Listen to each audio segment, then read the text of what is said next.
पारा नंबर 15, सूरह बनी इसराइल, रुकू नंबर 1। बनी इसराइल ने 2 दफा जमीन में फसाद बर्पा किया और बड़ी सरकशी दिखाई। दोनों दफा अल्लाह ताला ने उन्हें इस सरकशी का बदला दिया।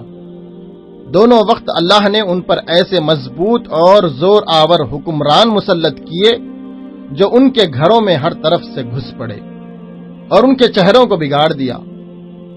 मस्जिद में दाखिल हुए और उसे मिस्मार किया।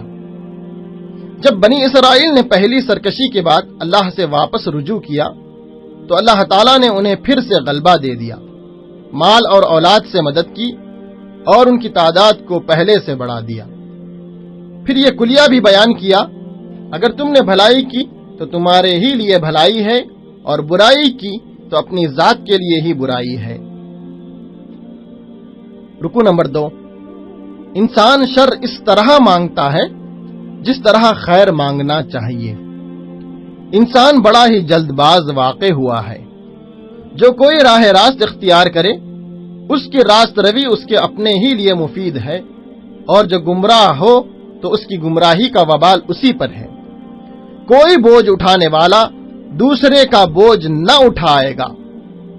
जब हम किसी बस्ती को हलाक करने का इरादा करते हैं तो उसके खुशहाल लोगों को हुक्म देते हैं और वो इसमें नाफरमानियां करने लगते हैं। तब अजाब का फैसला उस बस्ती पर चिस्पा हो जाता है और हम उसे बर्बाद करके रख देते हैं। जो आखिरत का ख्वाहिशमंद हो और उसके लिए सई करे जैसी कि उसके लिए सई करनी चाहिए, अगर वो मोमिन है तो उसकी सई मशकूर होगी। अहले ईमान को दुनिया और आखिरत दोनों जगह फजीलत है। रुकू नंबर 3। तेरे रब ने फैसला किया है कि तुम किसी की इबादत न करो मगर सिर्फ अल्लाह की। वालिदैन के साथ नेक सलूक करो। अगर वो बुढ़ापे में पहुंच जाएं तो उन्हें उफ तक न कहो। अपने दोनों कांधों को उनके सामने झुकाए रखो। रिश्तेदार, मिस्कीन और मुसाफिरों को उनका हक दो। फजूल खर्ची न करो। फजूल खर्च आदमी शैतान का भाई है। हाजतमंद अगर तुमसे कुछ मांगे जिसकी इस्तिताअत तुम्हारे पास नहीं है, ऐसे में तुम उन्हें नरम जवाब दो। न कंजूसी करो न बेजा खर्च। रुकू नंबर 4। अपनी औलाद को इफलास के अंदेशे से कत्ल न करो। हम उन्हें भी रिस्क देंगे और तुम्हें भी।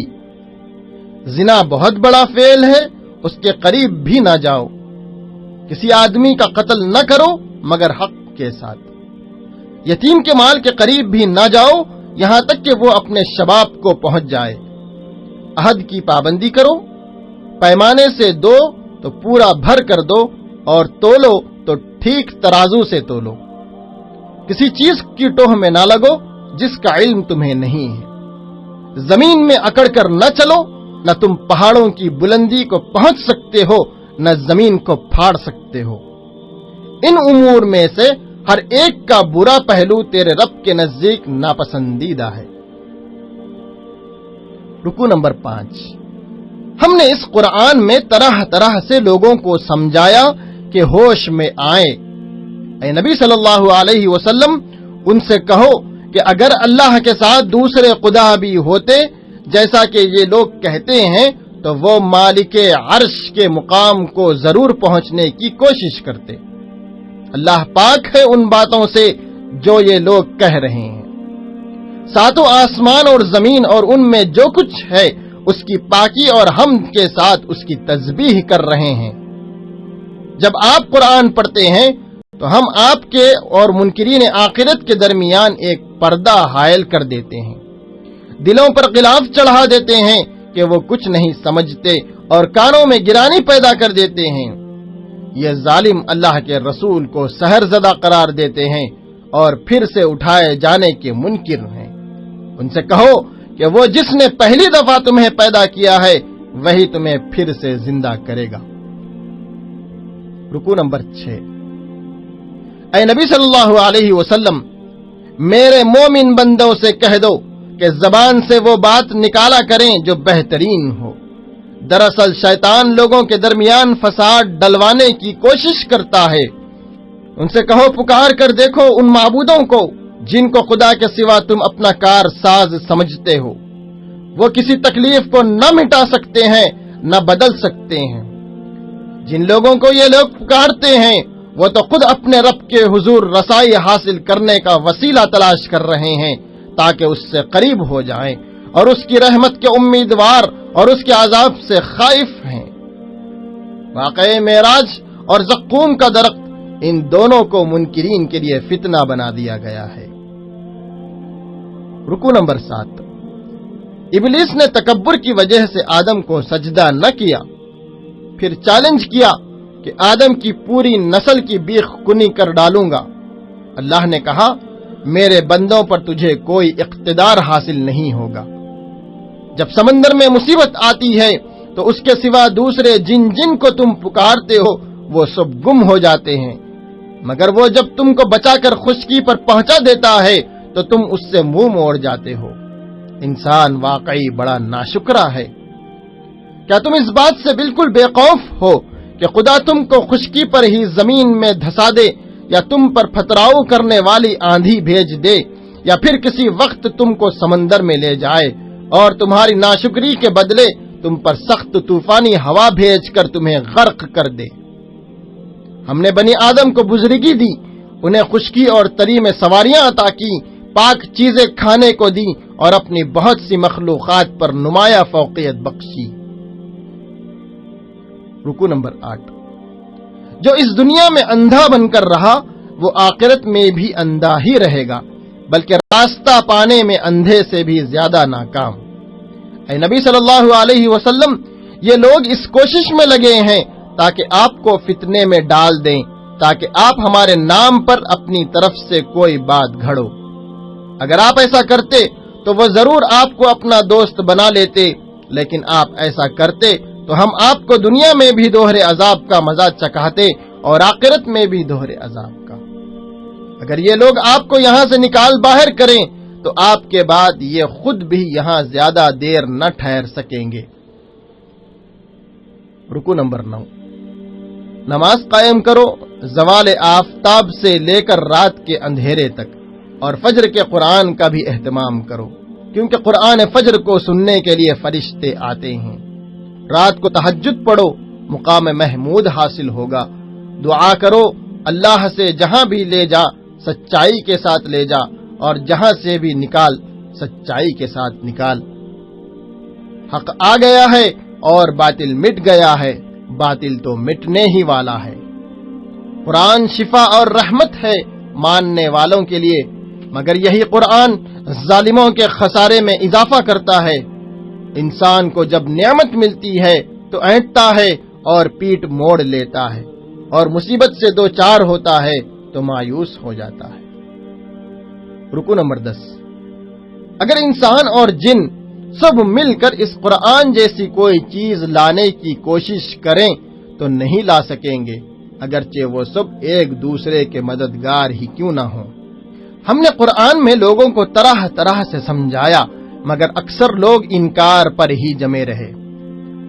वो तो तुम में ये कुदरत देखना चाहते हैं कि तुम उनके लिए जमीन फाड़ कर एक चश्मा जारी कर दो, एक बेहतरीन बाग पैदा कर दो और उसमें नहर रवां कर दो, या आसमान को टुकड़े टुकड़े करके उनके ऊपर गिरा दो, या खुदा और फरिश्तों को उनके सामने ले आओ, या तुम्हारे लिए सोने का एक घर बन जाए, या तुम आसमान पर चढ़ जाओ और उनके ऊपर एक ऐसी तहरीर लाओ जिसे वो पढ़ें। ऐ नबी सल्लल्लाहु अलैहि वसल्लम, उनसे कहो, मैं एक पैगाम लाने वाले इंसान के सिवा कुछ भी नहीं। रुकू नंबर 11। उन लोगों ने कहा कि अल्लाह ने बशर को पैगंबर बनाकर भेज दिया।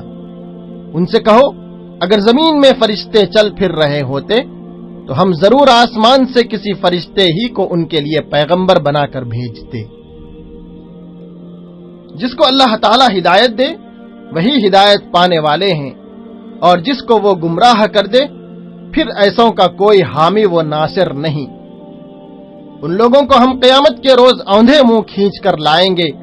वो अंधे हैं, गूंगे हैं और बहरे हैं, उनका ठिकाना जहन्नम है। उन्होंने कहा کہ جب ہم ہڈیاں اور خاک ہو جائیں گے تو نئے سرے سے ہم کیسے پیدا کیے جائیں گے؟ کیا انہیں یہ نہیں سوجھا کہ جس خدا نے زمین و آسمان کو پیدا کیا ہے وہ ان جیسوں کو پیدا کرنے کی بھی قدرت رکھتا ہے؟ رکو نمبر 12۔ فرعون نے ارادہ کیا کہ موسیٰ اور بنی اسرائیل کو زمین سے اکھاڑ پھینکے، مگر ہم نے اس کو اور ان کے ساتھیوں کو غرق کر دیا۔ اس قرآن کو ہم نے حق کے ساتھ تھوڑا تھوڑا کر کے نازل کیا تاکہ تم ٹھہر ٹھہر کر اسے لوگوں کو سناؤ۔ جن لوگوں کو اس سے پہلے علم دیا گیا ہے، جب وہ قرآن سنتے ہیں تو منہ کے بل روتے ہوئے اللہ کے سامنے گر جاتے ہیں۔ اللہ کو پکارو اللہ کہہ کر یا رحمان کہہ کر، اسی کے لیے سب اچھے نام ہیں۔ نماز نہ بہت زیادہ بلند آواز سے پڑھو اور نہ بہت پست آواز سے، ان دونوں کے درمیان اوسط درجے کا لہجہ اختیار کرو۔ اللہ کا کوئی بیٹا نہیں، اس کی بادشاہی میں کوئی شریک نہیں، وہ عاجز نہیں کہ اس کا کوئی ولی ہو۔ سب تعریفیں اور کمال درجے کی بڑائی اسی کے لیے ہے۔ سورہ کہف، رکوع نمبر 1۔ تمام تعریف اللہ ہی کے لیے ہے، جس نے اپنے بندے پر کتاب نازل کی جس میں کوئی ٹیڑھ نہیں رکھی، ٹھیک ٹھیک سیدھی بات کہنے والی، تاکہ وہ لوگوں کو خدا کے سخت عذاب سے خبردار کرے اور نیکوکاروں کو خوشخبری دے، اور اللہ کو بیٹا تجویز کرنے والوں کو ڈرا دے۔ واقعہ یہ ہے کہ جو بھی سر و سامان زمین پر ہے اس کو ہم نے زمین کی زینت بنایا ہے تاکہ لوگوں کو آزمائیں کہ ان میں کون بہتر عمل کرنے والا ہے۔ آخرکار اس سب کو ہم چٹیل میدان بنا دینے والے ہیں۔ رکو نمبر 2۔ اصحاب کہف چند نوجوان تھے جو اپنے رب پر ایمان لے آئے تھے، اور انہوں نے اعلان کر دیا کہ ہمارا رب تو بس وہی ہے جو آسمانوں اور زمین کا رب ہے، ہم اسے چھوڑ کر کسی دوسرے رب کو نہیں پکاریں گے۔ پھر جب قوم نے مخالفت کی تو ان نوجوانوں نے غار میں پناہ لی۔ اللہ نے انہیں سورج کی تمازت سے بچایا اور انہیں غار کے وسیع حصے میں سلا دیا۔ یہ اللہ کی نشانیوں میں سے ایک نشانی ہے۔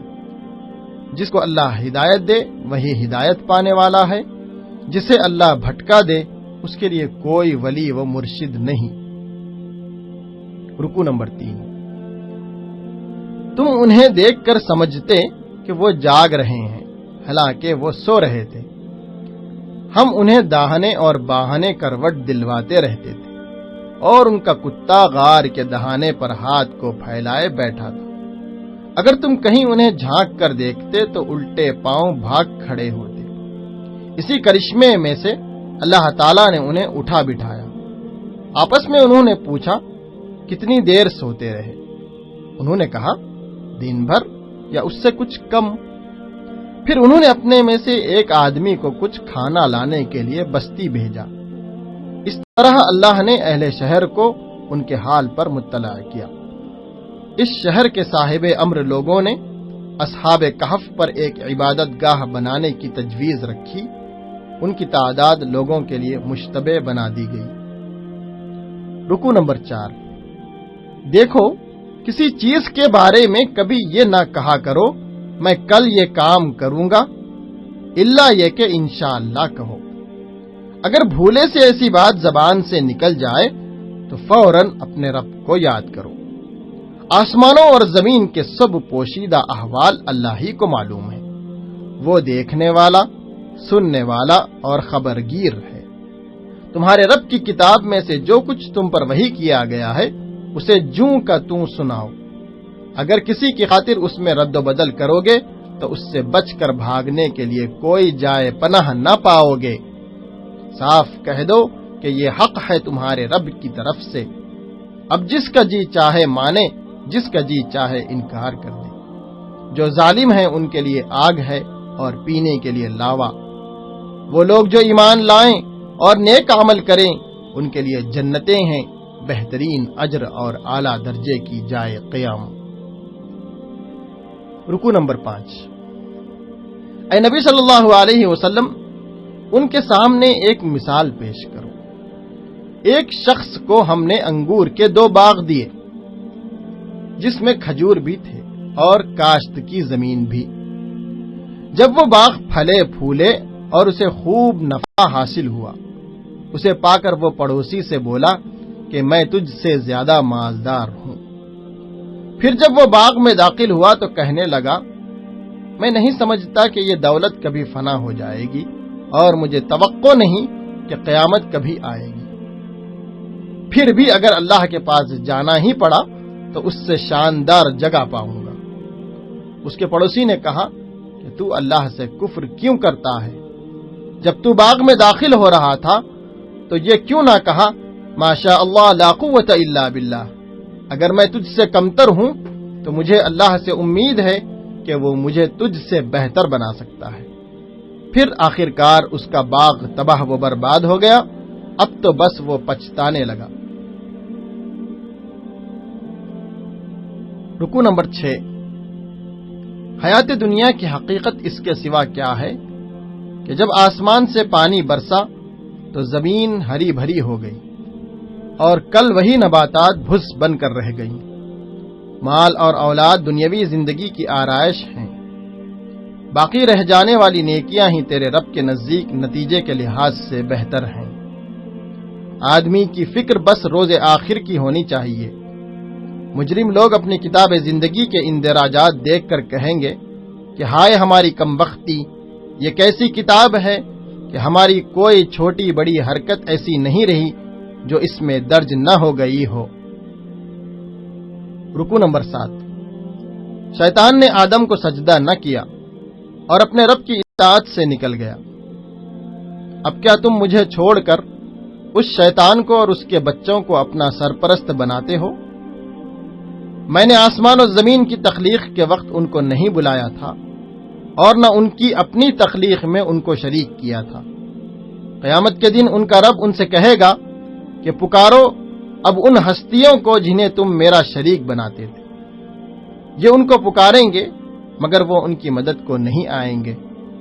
ہم ان کے درمیان ایک ہی ہلاکت کا گڑھا مشترک کر دیں گے۔